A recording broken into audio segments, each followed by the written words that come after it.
Guliran sidang gugatan perdata sengketa aset tanah dan bangunan Universitas Bina Dharma Palembang terus terjadi sorotan. Terakhir sidang menghadirkan saksi Setiadi Listiatmojo Adi.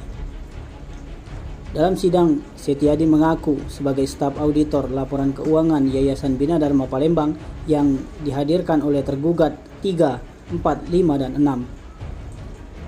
Hal yang menjadi sorotan adalah Setiadi hanya berstatus sebagai staf auditor.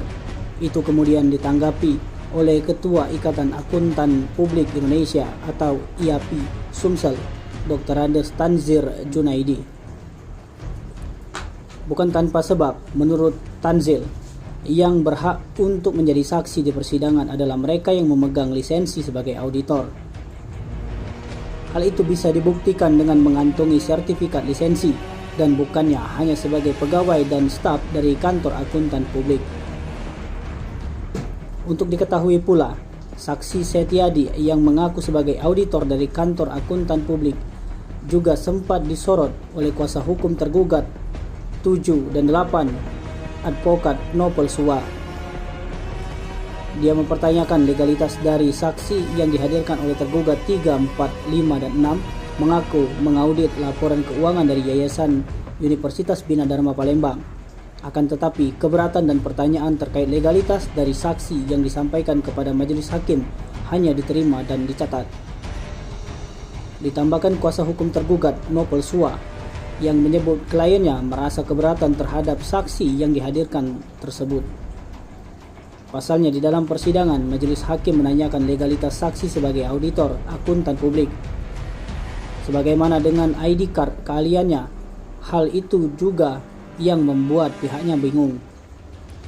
Kemudian di dalam persidangan, saksi juga berbicara tentang pembukuan aset, namun ternyata di situ saksi tidak bisa menjelaskan.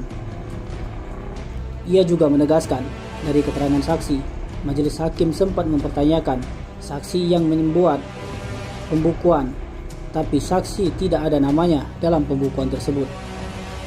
Nopel juga menyampaikan dari pihak tergugat 8 dan 7 tidak menanyakan karena apa itu secara hukum orang yang akan dijadikan saksi harus ada identitas. Hal senada yang disampaikan kuasa hukum tergugat 1 dan 2, advokat Aldo Nainggolan, menyebut dalam sidang lanjutan yang menghadirkan saksi auditor tentang laporan keuangan. Menurutnya dalam fakta persidangan terungkap bahwa yang menandatangani laporan keuangan tersebut bukan saksi dari auditor, melainkan adalah akuntan publiknya atau orang yang berbeda. Tetapi dalam fakta persidangan terungkap bahwa saksi tersebut menjelaskan dia melakukan audit tetapi bukan dia yang menandatangani. Tim Liputan Sumsel TV melaporkan.